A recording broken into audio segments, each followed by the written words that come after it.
Jake Lawrence, Jake Out Loud, Shane Murphy, top five. Top five. Top five. Top five. Here we go. You might have partially answered this. What happened in your career, listen attentively, that you did not expect to happen? What happened in your life or your career that may have changed your life? Something that happened that you didn't see coming. Through music or just my life Anything. in general? Any. Music, life, general, women, children, cars. Women. Well, how much time do you have, Get a new battery. Need a new battery. Not going there. Well, I guess I just picking up a guitar and playing music just changed the whole vector of my life. That guy giving you the Les Paul copy. My cousin, cousin Dan, Fiery Dan, yeah. You think that's what did it?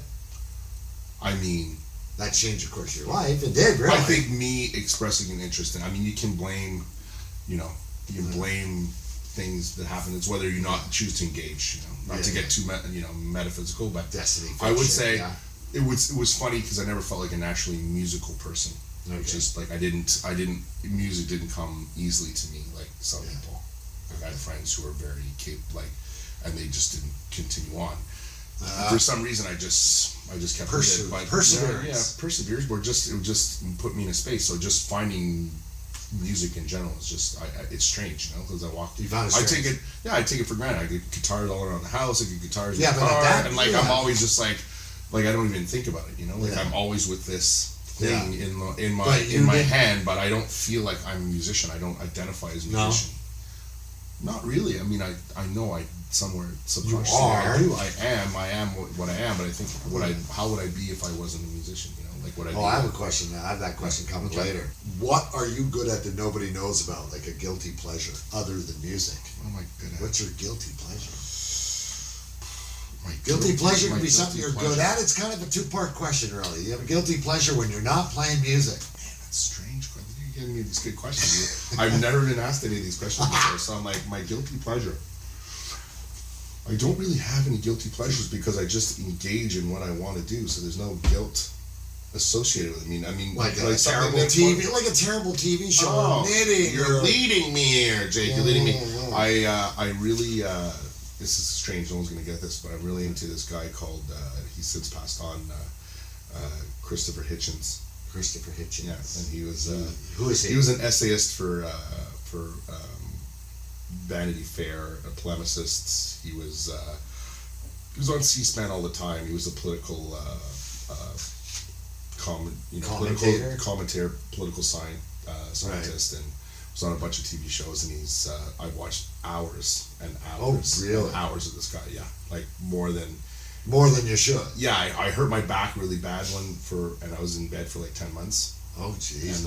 And I was on the internet. Yeah. Thank God for the internet. Taking over. Yeah, that's right. And I tripped onto this guy, and I saw a 4-minute clip. Yeah, like literally hours and hours of my life of this guy that nobody. I say Christopher Hitchens, and everyone goes, "What was that?" Yeah, who's that? See, that's a good answer. That's British, a very good answer. Thank you, Jake. British, very dry, very, very sharp. All right. Yeah. Hey, this is Shane Murphy, and you're watching Jake Out Loud. Subscribe. Lots of good stuff. Cheers.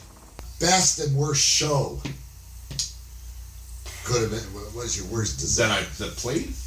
That you played, yeah. Oh, or something happened at the show. Saints and Sick was there's an example. Saints and Sick was hard. That was tough. I felt bad for the Smoking Pea crew, but we don't need to dwell on that. Was an act of God, the torrential rains. I guess my favorite show musically. I had a manager when I was in my early 20s named Carla, and she said there's this advertisement for the Apollo Theater in Harlem. And I went down. I did talent night at the Apollo. So that was I only did one song. That's it. Yeah, that's all you get. Wow. And how'd it go? It was very cool. They clapped. They were very receptive, and because they have the Sandman there, they can boo you off. Yeah. And my worst gig musically. Oh man. My worst gig musically is I was. I've told this story before. I've never told it on the record, but So me and drummers, eh? Anyways, so We're we're playing, and it's like maybe 10, 12 years ago, and this guy is like, it's becoming, you know, Game of Thrones, and we're beefing, and the band relation's not good, and we're in the middle of we're packed bar, Bishop Street actually. Okay. At O'Regan's. Remember when Deja Vu Yes. came in O'Regan's? Yes. So we're doing 5446.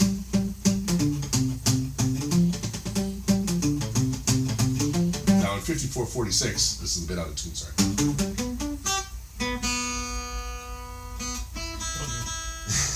I'm learning how to tune it. Anyways, so we're doing 54 and that sounds like a Big Sugar song.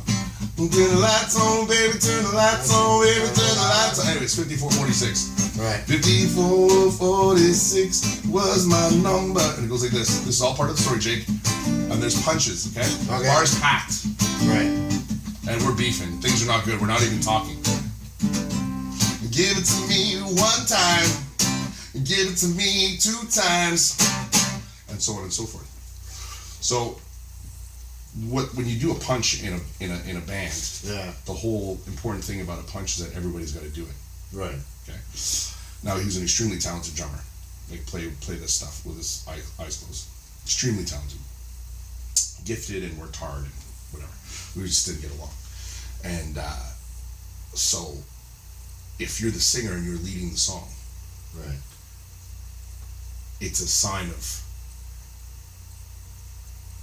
disrespect if you're calling the shots and the band does not follow is up. not right. So I'm especially like, the drummer. Exactly. Well, it's the drummer's like, it all starts with the drummer. So, give it to me one time, and I punch, and he just keeps going. So then I turn around and he's looking at me like this. Right? That's okay. So I played, and that was the end of the second set. And I remember that like a click, like a switch went off in my brain. I said, I'm never gonna play with this guy again. So I had a set left. So I went up to the bar owner. I said, Jerry, I said, I got good news and I got bad news. He goes, he's an Irish guy from, I think he's from Cork. Jerry Regan goes, Shane, what's the good news? What's the bad news? Give me the good news first, Shane. I said, tonight's free. He goes, you don't say, Shane. That's a bad Irish accent. I don't want to get in trouble with the Irish, but I'm Irish heritage, so it's okay. I said, but he goes, it's free. I said, yeah. I said, but there's no third set. So we're done. Bars packed, jamming. Yeah, and that was it. So that was probably worst night. It was a bad night. It was a bad night, and it's funny because it sort of, I didn't really handle it the best way. Yeah. The way I should have handled it, but I didn't really have the skill set to deal with it prior to that, to everything that led up to it. Yeah, exactly. But it was a trip, man. It was just like, and the bars jamming, bro. And you guys just fucking walked. Well, what are they gonna do? Yeah. Jerry hire you back? Yeah, next week. No shit. Next week. Different drummer. Sure was. Yeah, damn right. Yeah. Dead or alive, who would you like to perform with? Give me 3 if there's a big list. Dead or alive, who would I like to play? James Brown, Jimi Hendrix, Bob Marley. Ah, good answers. Hey, all 3 different too. Yeah. Well, sort of those are the top. Those are my guys. Those are my guys, you know, in terms of like. Absolutely. Hey, this is Shane Murphy, and you're watching Jake Out Loud. What job would you never do, or what was your worst job? Outside of music, a job you had to do to sustain some money, or what would you never ever fucking do as a job? I had a job in a bar when I was living in Toronto, trying to get things going, and it had a cockroach infestation, and it was a rough bar, and it was a kitty corner across from a strip joint that had no windows, and the girls would come over with the dudes, whatever, and you know, it was just very sort of, it was a rough bar. Yeah. And I just remember pulling a pint and a cockroach, and they were big, and they were fucking everywhere, and I just crawled across my hands, and I was like, ooh, man, and you know, trying to get things going in Toronto, you know, and great town, that particular bar was rough, but great town, met great people, great musicians, but people are grinding, for dollars and gigs, and the pay scale is weird, and how people get paid and stuff. It's tricky, and a lot of good musicians, Yeah. So it's not easy. No. Anyways. And you worked in a So dive was that? like that. Yeah, it was yeah. So there was some guys wearing, in the summertime, some guys wearing some very long leather jackets when it's like 30 degrees. I'm like, why are you wearing a jacket that long? It's weird, and it's moving weird. It's like it's got a weird. It's like you got a really heavy wallet in there or something, Anyways, but that, and I did I did all kinds of jobs. I was a bricklayer, I used to put in windowsills and brick and dig French drains. You know what French drains are? Yep. Yeah. You got to put the jack down, put the rock down so the water gets. Yeah. So I did that, and that wasn't really fun. No. A single windowsill, 96 pounds. It's only about that big. Really? Is that heavy? Man. Yeah. Jeez. Yeah. I like this. Keep going. All right. Give me more. One more. Okay. Well, part of this one. Okay. Those are the worst jobs you did. Yeah. What job would you never ever do? I don't think I could ever work. Ever. What could you never be? And never work at? Yeah. I don't think I could be a doctor or a nurse. Okay. Yeah. Why? As much you probably like to care of you, just the blood thing. No, it's just sick people it's feeling just, bad. Yeah, I just don't have the. I have a friend who works in medical. Yeah. Yeah. And went by and dropped them off coffee in the middle of their shift. Yeah. And I walked in, and it was like it was like a movie. It was like a movie. Yeah. Watching ER, right? And they were like super calm, like, "Hey, how's it going?" Like, we are now. And I was like, "Get me out of here!" Oh man, just people. Really? Well, people are in from 0 to 10 in every level of pain and on the way out and going for operations and things on them, and I was like, this is not for me. So to the medical community, the nurses, the orderlies, but your hats the off to them. Yeah, they're special people, Absolutely. who do that, and the shifts that they work. Oh man, it's brutal. Yeah. It's brutal. No, I've been in enough hospitals to see what they do, and they're great people for that. Absolutely. So we're done here, but we'll let it run out. Play a song on the way out. Shane Murphy, everybody. Shake out loud. You just heard the top 5. Shane's gonna show me how to play music or play a guitar for real. I'm horrible, by the way. That's my guitar. And that one. If you want me, baby, just say that you want me. If you need me, baby,